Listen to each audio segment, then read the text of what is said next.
Assalamualaikum warahmatullahi wabarakatuh. Perkenalkan, kami dari kelompok 7 dengan materi bahan penyekat superkonduktor. Kami akan memperkenalkan kelompok kami. Perkenalkan, nama saya Naufal Abdurrahman, jurusan Teknik Elektro semester 3. Dan teman saya, Ya, perkenalkan nama saya Naufal Kaputra, Teknik Elektro semester 3. baik, langsung saja kita masuk ke materinya. Next.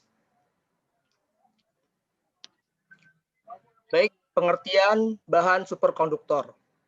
Bahan superkonduktor merupakan bahan material yang memiliki hambatan listrik bernilai 0 pada suhu yang sangat rendah. Arus yang mengalir pada rangkaian tertutup dari bahan superkonduktor akan terus mengalir selamanya. Superkonduktor mengantarkan arus tanpa adanya sumber tegangan. Bahan ini terdiri dari campuran unsur-unsur tertentu yang dapat mengantarkan arus listrik. Dan bahan ini dapat berupa konduktor, semikonduktor, maupun isolator. Suhu dan medan magnet kritis. Untuk menghasilkan keadaan atau kondisi superkonduktor, membutuhkan syarat, yaitu suhu kritis atau TC. Suhu kritis ini bervariasi dari tiap material. Suhu kritis ini biasanya antara 0K sampai derajat K. Di bawah suhu kritis akan menghasilkan hambatan bernilai 0 dan bersifat temperatur.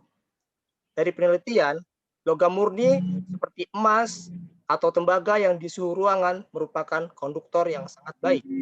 Justru mempunyai suhu kritis yang ekstrim, di bawah 4K untuk menjadi superkonduktor.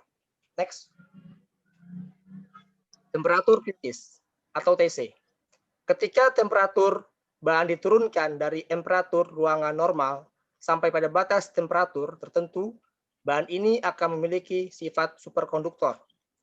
Temperatur bahan pada saat terjadinya perubahan sifat bahan ini dinamakan sebagai temperatur kritis atau TC. Next. Medan magnet kritis adalah batas kuatnya medan magnet sehingga bahan superkonduktor memiliki medan magnet. Prinsip kerjanya adalah jika bahan superkonduktor yang berada dalam lingkungan medan magnet, yang kuat medan magnetnya lebih kecil dari medan magnet kritis, maka bahan superkonduktor tersebut akan ditolak oleh medan magnet atau mengalami efek Meissner. Sebaliknya, jika kuat medan magnet luarnya lebih besar dari medan magnet kritisnya, maka bahan superkonduktor tersebut akan berubah menjadi keadaan normal atau kita bisa sebut tidak mengalami efek Meissner. Next. Oke. Efek Meissner. Efek Meissner adalah efek di mana superkonduktor menghasilkan medan magnet. Efek Meissner ini sangat kuat sehingga sebuah magnet dapat melayang karena ditolak oleh superkonduktor. Medan magnet ini juga tidak boleh terlalu besar. Next. Baik, di sini ada contoh-contoh gambarnya. Contoh gambar efek Meissner pada bahan superkonduktor. Di sini ada contoh gambar pada saat normal, yaitu pada keadaan H lebih besar daripada HC. Dan di sampingnya adalah gambar pada saat efek Meissner, yaitu pada H kurang dari HC. Next. Baik, jenis-jenis bahan superkonduktor. 1. Penemuan bahan superkonduktor. Yang pertama adalah merkuri pada tahun 1911. Yang kedua, niobium alloy pada 1941. Yang ketiga, niobium germanium pada tahun 1971. Yang keempat, heavy hermium atau heavy hermion pada tahun 1979. Yang Capretes. Sorry, ada gangguan sebentar. Coba, pegang lekpal. Terus. Terpotong. Oke, yang kelima yaitu Capretes pada tahun 1986.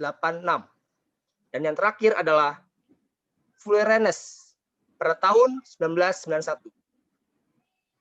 Next. Oke, selanjutnya akan diterangkan oleh teman saya. Silakan. Ya, di sini saya akan menerangkan bahan superkonduktor. Bahan semikonduktor yang pertama ditemukan adalah raksa oleh Heike Kamerlingh Onnes pada tahun 1911. Selain merkuri, ternyata beberapa unsur-unsur lainnya juga menunjukkan sifat superkonduktor dengan harga TC yang berbeda. 3. Bahan superkonduktor tidak terjadi pada emas, perak, bahan ferromagnetik. 4. Kelas superkonduktor. Kelas 1 atau low temperature superkonduktor adalah bahan yang harus berada pada suhu yang sangat rendah untuk memiliki sifat superkonduktor. Kelas 2 atau high temperature superkonduktor adalah bahan yang dapat berbeda pada suhu di atas bahan kelas 1 menjadi superkonduktor. 5. Teori BCS. Pemahaman tentang superkonduktivitas diteliti lebih jauh pada tahun 1957 oleh 3 fisikawan Amerika, John Barden, Leon Cooper, dan John Skerrief. Melalui mereka yang disebut teori BCS. Teori BCS menjelaskan superkonduktivitas pada suhu mendekati 0 mutlak. 6. Tipe superkonduktor. Berdasarkan interaksi dengan medan magnetnya, maka superkonduktor dapat dibagi menjadi 2 tipe, yaitu superkonduktor tipe 1 dan superkonduktor tipe 2. Superkonduktor tipe 1 menurut teori BCS, Barden, Cooper, dan Skerrief dijelaskan dengan menggunakan pasangan elektron yang sering disebut pasangan Chopper. Karakter dan sifat bahan superkonduktor. Karakteristik dari bahan superkonduktor adalah medan magnet dalam superkonduktor bernilai 0 dengan mengalami Meissner resistivitas suatu bahan bernilai 0 jika bahwa suhu kritisnya. Adapun sifat dari bahan superkonduktor adalah sebagai berikut. A. Sifat kelistrikan superkonduktor. B. Sifat kemagnetan superkonduktor. C. Sifat kuantum superkonduktor. D. Cara pembuatan superkonduktor. Selanjutnya ada cara pembuatan superkonduktor. 1. Cara pembuatan semikonduktor tipe N. Cara pembuatan semikonduktor tipe N adalah dengan menambahkan atom pengontor pentavalen antimoni fosforus atau arsenik pada silikon murni atau pengontor. Ini mempunyai 5 elektron valensi sehingga memiliki muatan sebesar plus 5 Ki. 2. Cara pembuatan semikonduktor tipe P.